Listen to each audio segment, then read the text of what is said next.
And I'm back, Liz at McPrice Myers Wines here in the beautiful Adelaide district of Paso Robles, California. I'm going to talk about what will you typically do when you're tasting a wine, when you go out. Now, plenty of people just want to enjoy. You pour yourself some wine and you drink it. No one's going to fault you for that. I do that at home all the time. But if you want to taste, I guess like me, I'm only talking about how I taste, but how I've learned, you're going to get your pour of wine when you're out wine tasting or when you're at a wine bar or having fun or doing something at home. You're going to have a few ounces, a couple ounces, and we're going to take a look at it. Our first thing that we're going to do is just really look at it. What's the color?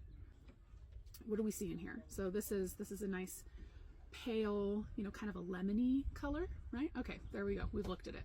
Now we're going to give it a good old whiff. And you can see I'm putting really my face in the glass and breathing in. Now you'll see some people, and I always like to tease them about it. Some people, I like to tease them with their right nostril or left nostril dominant. So there you go. There's something you can make fun of your friends for. You'll see people breathe with their mouth open too. I was going to say there's no wrong way to do it. Someone probably knows of a wrong way to do it. I'm going to tell you, do whatever feels normal, but get a good whiff. And we're thinking of, okay, sure, it smells like wine, but what else does it smell like? Flowers, fruits. Does it smell like rain on a chalky soil? What are we smelling here? Okay.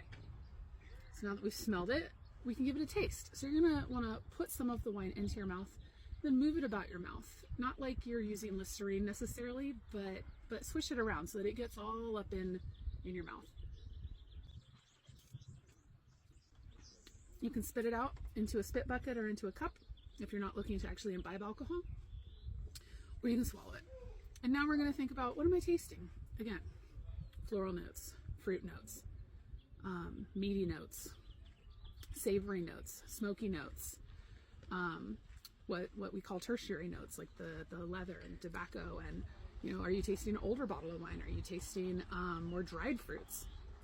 You can think about what you're tasting, and there really is, according to me, no wrong answer. You taste and you smell what you taste and you smell. And sometimes my husband and I taste and smell different things in wines. That's what happens. You can also look for flaws in the wine, I'll say here, there's no flaws in our wines, right? But sometimes you might end up with something called cork taint. And that's when, this is a natural cork. This is a piece of cork off a tree from Portugal. And sometimes these get what's called TCA contamination, and they can contaminate the wine.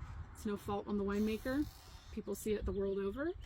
But in the event that you do find that, you gotta let the winery know so that you can get your bottle replaced, because they'll take care of it for you. You don't see it very often because most of us now are using corks that are guaranteed to not have that taint on them. But in the event you do smell wet cardboard or something, that's what you're finding. You're finding cork taint there. So yeah, that's the Liz's guide on how to taste wine like Liz.